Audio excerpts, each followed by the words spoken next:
Yo, what's up, guys? Welcome to my channel. This is Trading with Emotions. Today, we are going to go over scenarios for the week. Fuck, why is the bear scenario up? Okay, hold up. There we go. Okay, you just saw the bear scenario. Okay, all right. Anyways, stick on this chart here. We're going to be going over some scenarios for the week. I have three. I have a bearish, bullish, and a neutral scenario. Again, guys, this is not financial advice, just trying to have some fun with you. Take everything as you will and stay safe, okay? All right. Well, since you saw the bearish scenario, let's go ahead and start with that for the week, okay? Whoa, dude, yo. Okay, geez, you just saw everything. All right, bearish scenario. So we're currently in this wedge, clearly. I believe that if we do get more downside, we probably would not see the single digits, just in my opinion. I think that that is a danger zone for these institutions that are controlling the price action. I think that at some point they are going to go long, and obviously when you go long, well, you're not shorting anymore, right? You're buying option contracts, you're buying more shares. These institutions, remember, are against these shorts that got over leveraged because they're trying to take them down, with us being the narcissists that they are. Okay, so I just don't see that they would bring us down to single digits. Makes no sense. Anything could happen, guys.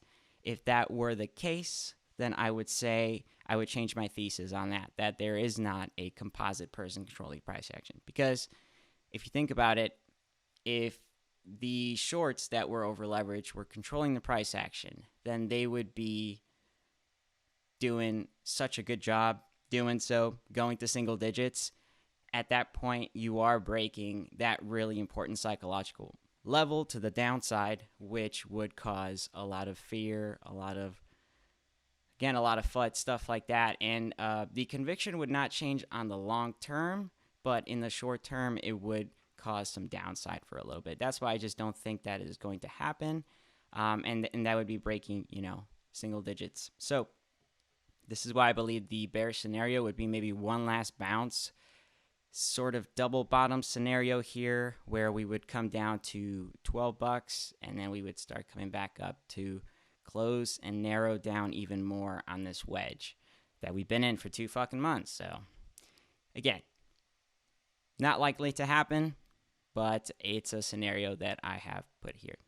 Why being the first one? Because, well, it's not the most likely. So I would say around the end of the week, we would end at around $13 here for the bearish scenario.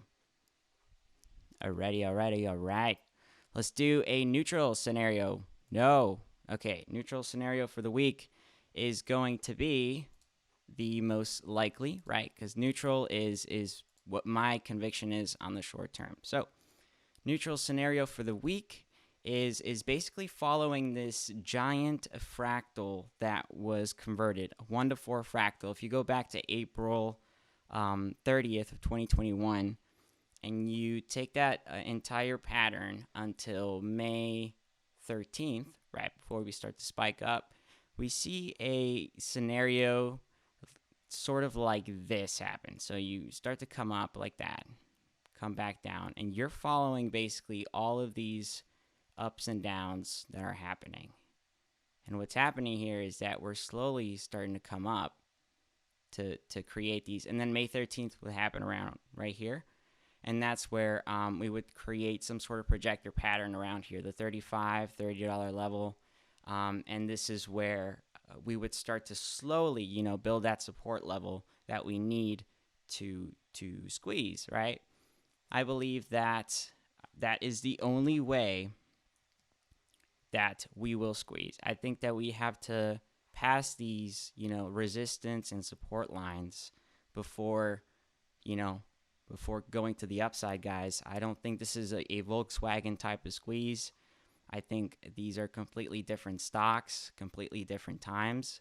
So that's just my opinion. I think that we do need to build that momentum. I think volume is very important. So for the neutral scenario here, we would break out of this wedge, and then we would bounce back on support here. So this would be around the $18 level, and this would, again, break us out bring us back in here, and then this would make next week very bullish. Okay, I think this week again is going to be a bullish week, but bullish in the sense that we are going to go up, not extremely bullish. Anything could happen, but I think that crossing this wedge will be step one, and once we get comfortable here, again, we'll start to come up a little bit quicker. And then again, next week, man, we are going into what the blue pattern is. Remember, if you guys know what the blue pattern is a very important date in which it basically reflects the entire cycle that's happening. The blue pattern is the run up, it's the projector, it's literally all of it. It's what links the entire cycle together to make these patterns make sense. So this is why it's important that next week we're coming up on the projector pattern that could play out identical, which would be very bullish, right? Because we would start to come up quickly to establish more and more support levels that are needed, right? All right, let's go ahead and do the final scenario, which is the bullish one. All right, even though you guys saw everything in like the first 5 minutes. Okay, so the bullish scenario, still a little bit conservative, okay? I think that if we were to break out early in the week, break that wedge and come back down quickly again to shake some people off, make it like a fake out, right? Oh, we broke the wedge, and then we come back into this channel very quickly, shake off as many people as you can, and then trade sideways, come back up, and then finish the week at around 21. So this is, again, pretty bullish because right now we're trading at decent levels, but again, it's likely that something like this were to happen if they're done playing these games, right? If they're done with this giant phase of a wedge that we were in for so long. So again, we're going to see this action happen if the market sentiment is great, if we see the SPY keep going up.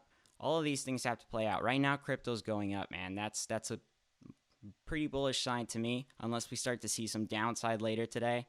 I think that, again, that sort of drives the overall sentiment of the entire world. If you think about it, the just crypto in general is being traded constantly over and over and over again everywhere in the world, like feeling out what is happening right on the other markets and stuff. So right now things look pretty bullish. We seem like we are on track. So this would be ideal for a bullish scenario, and I would say around the end of the week we would finish at around $19. And yeah, man, this would be awesome if we do that, because once we get here, man, again, we bounce off of the wedge.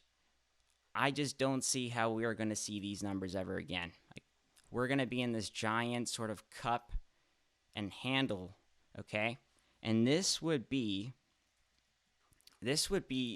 a very nice setup in the long term, because I think the institutions want to, again, drag out the price as much as they can until there's some sort of event that will cause this ripple, right, this ripple effect in the market. And that could be the market crash or a market correction that's coming up.